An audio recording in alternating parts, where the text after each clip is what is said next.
guess we'll see what my voice lets me do, but we'll get started. So in case you've never seen a pre-release kit before, this is usually what your packs come in, just a little box, and you can keep your deck inside of it. But I'm going to move that off to the side. So in each pre-release kit you get a dice, and mine happens to be green. I really like what they did with the die this time. They changed it up and gave different colors, and I think they did a good job. I like the green. And I also opened a purple one.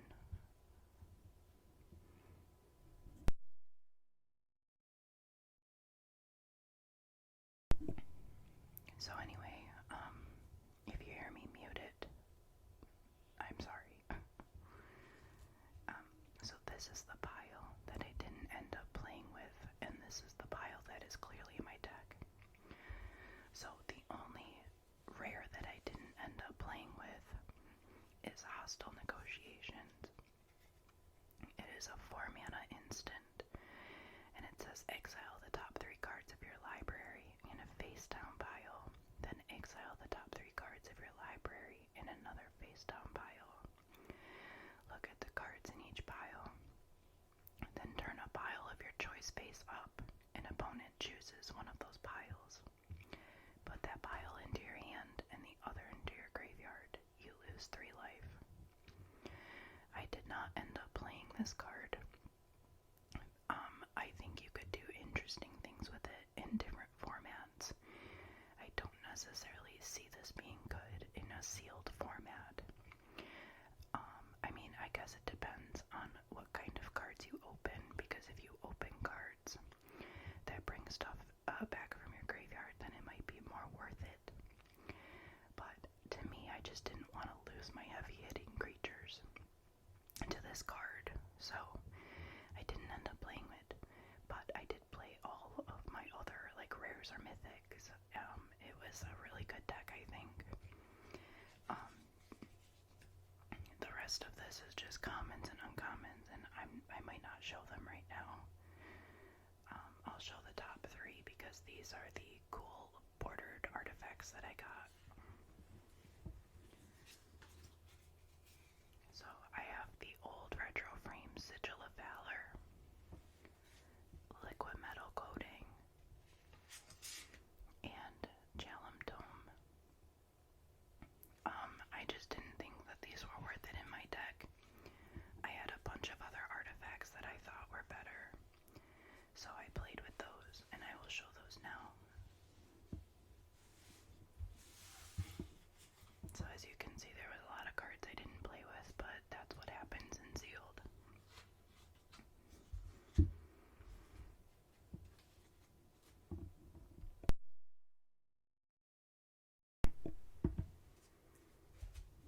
Okay, so this is the deck that I played. Now, some of you might end up, I don't know, maybe disagreeing with my deck build, and I understand. I typically play a 40 card deck in pre-release. The past few pre-releases, though, I have played more than 40 cards, and that's typically not what you're supposed to do, because the less cards you play, the more likely you're able to see your really good cards that you pulled. Now, this deck did really well regardless, but I'm pretty sure I'm playing over 50 cards in it, and my mana only screwed me 1 game, and I just couldn't draw into it, so that was unfortunate, but that was the only game that I lost.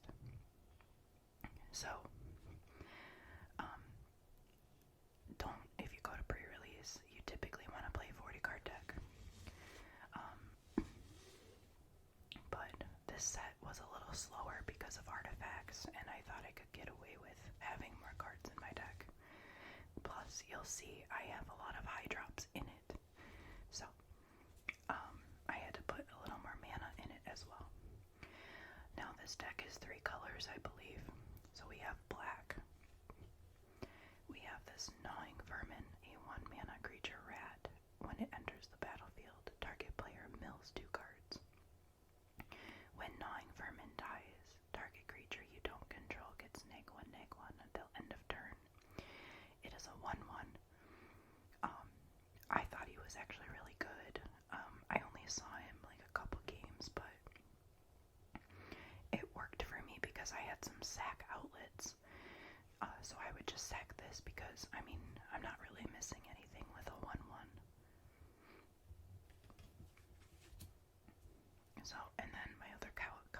is a mountain.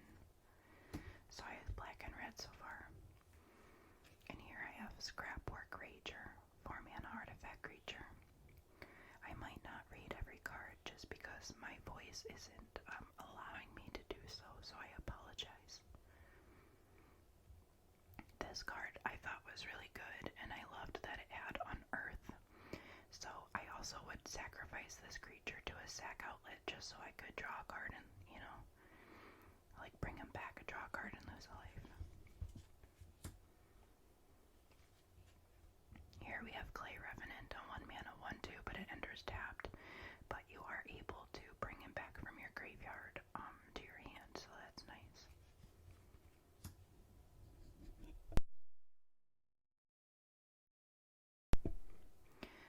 I was really excited to open this card. Although, is it Titania or Titania? We'll go with Titania. Voice of Gaia, 3-mana, 3/4, legendary creature, elemental. She has reach. Whenever one or more land cards are put into your graveyard from anywhere, you gain 2 life. At the beginning of your upkeep, if there are 4 or more land cards in your graveyard, and you both own and control Titania, Voice of Gaia, and a land named Argoth, Sanctum of Nature, exile them, then melt them into Titania, Gaia Incarnate. However, what sucked is I did not open the land in my kit. That would have been awesome. My best friend next to me, though, she did open it, of course. But what's cool is that the back of this melts into one big massive creature.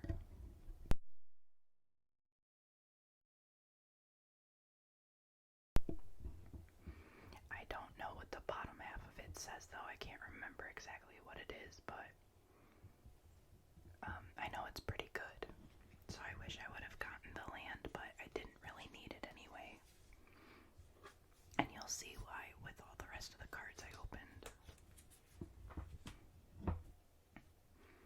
Here we have Sigardian Cliff Stomper. He was just a big 0/4 for me majority of the time because I'm playing 3-color.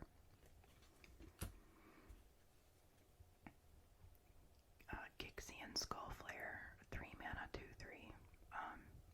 Yeah, this didn't really do much for me either. I probably could have just not played it. Foundry Inspector, a 3-mana artifact creature construct. Artifact spells you cast cost 1 less to cast. It is a 3/2. This card did a lot of work for me because a lot of my heavy-hitting creatures were 7 mana, and they were artifacts, so it was necessary to play this card in the deck.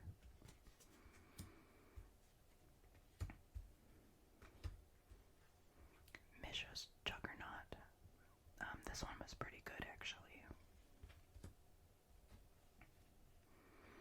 Audacity, a 1-mana enchantment. This trample actually saved me a couple games. So this was a great card to play.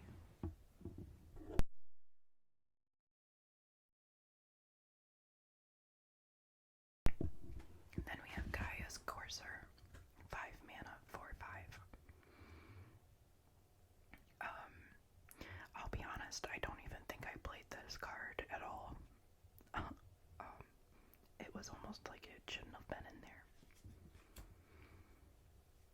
And then I have the cool version of Chromatic Star. I think I only played this a couple times, but it did help me.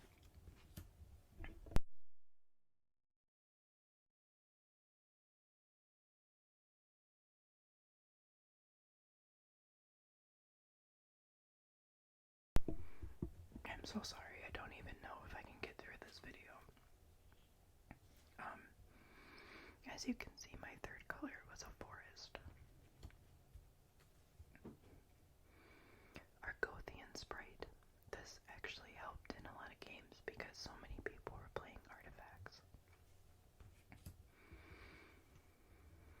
Argivian Avenger. This card saved me too because you could make it have whatever you want as long as you have the mana to So I gave it Flying and Death Touch a lot. It was great.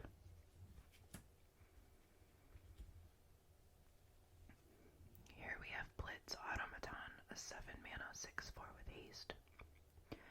Sometimes I did play this with the prototype cost instead, but I was able to get it off as a 7-mana 6/4, so that was awesome.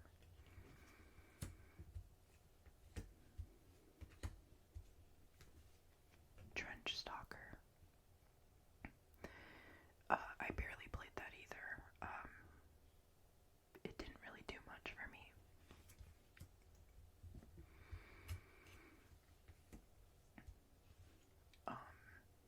Valachi, Chain Dancer.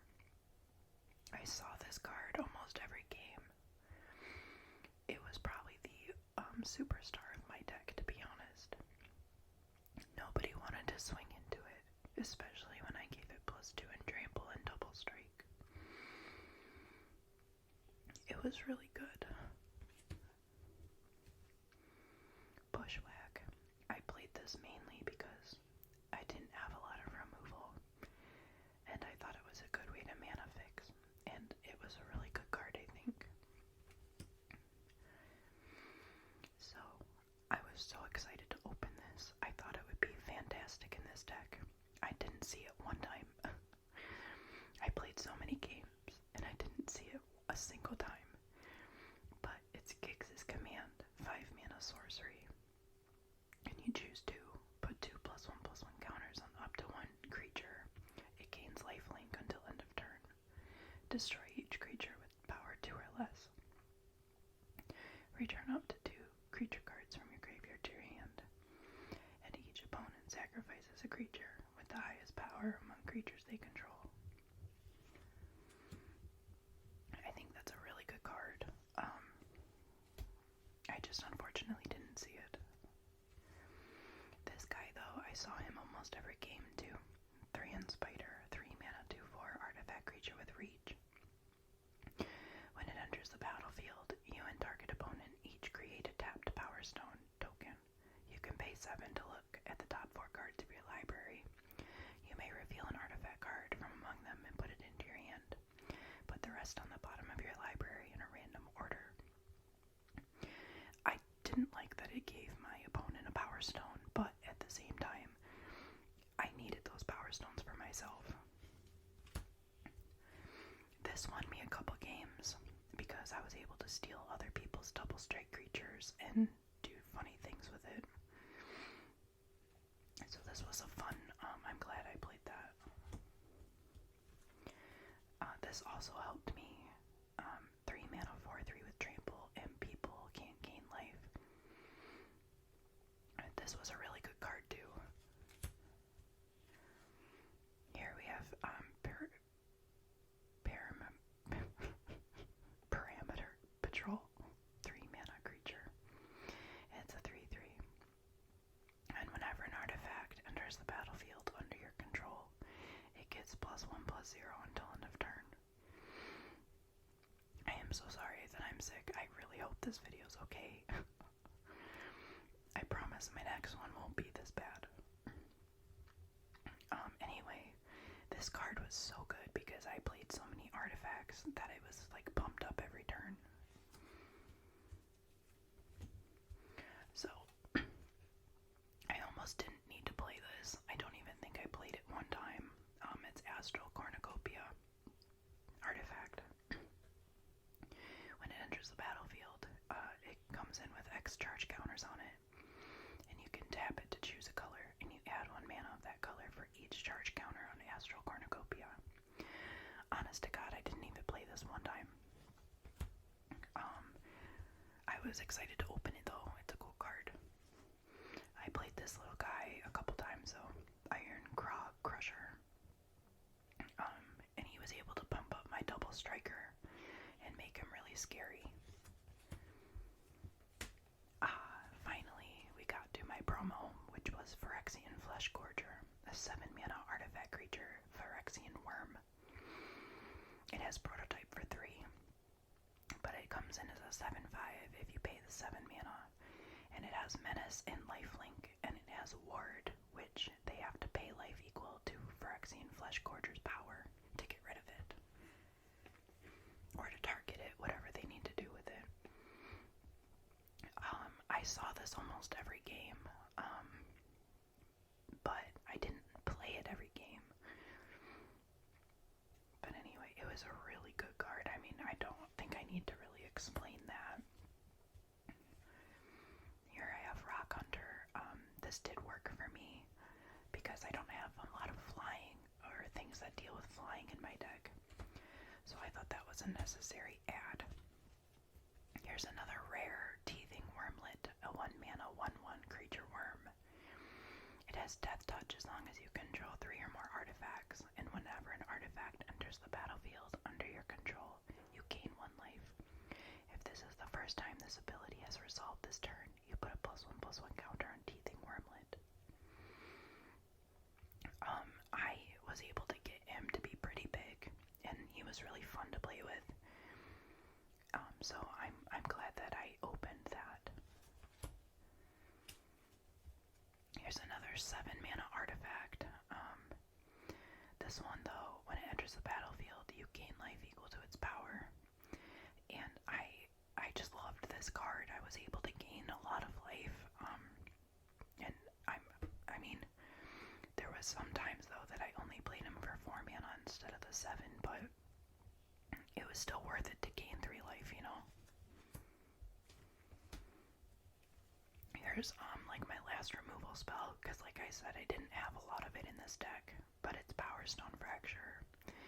And as an additional cost to cast this spell, you have to sacrifice an artifact or a creature, and you destroy target creature or planeswalker. I used that quite a bit, and like I said, I used like my little 1/1 rat and sacrificed that, so I could do that. And here is the last card, Blade Coil Serpent. It was a mythic. So when Blade Coil Serpent enters the battlefield, for each 2 blue spent to cast it, you draw a card. When it enters the battlefield, for each 2 black spent to cast it, each opponent discards a card. And when it enters the battlefield, for each 2 red spent to cast it, it gets +1/+0 and gains trample and haste until end of turn. It is a 5/4 serpent. I didn't see him as much as I saw my promo, but he was pretty good. I mean, a 5/4 is decent, but then with all the other added abilities is pretty good too. I apologize for my voice. So as you can see, this is all the land I played, and I did have some, like a little bit of mana fixing that helped. But I will be making another deck out of the pre-release kit that I opened on camera. I haven't done that yet because, like I said, I haven't been feeling good. But I will do that, and then maybe we can build it on camera together, and see how I build decks. I used to be very good at it, but since COVID happened, there haven't been a lot of Magic events, and the only time I can play is at pre-release now, so you know, I'm a little rusty. I mean, I don't think I did a bad job, but like I said, there were cards in here that I didn't need to play, and probably would have helped me win more games, even though I took second still. It could have been better. But anyway, I hope you all have a great night. Please consider liking and subscribing, and I promise I won't do another video while being sick. But yeah, if you're looking forward to the other pre-release deck building, please like and subscribe. I will be posting that as soon as I'm better. But I'll see you all soon.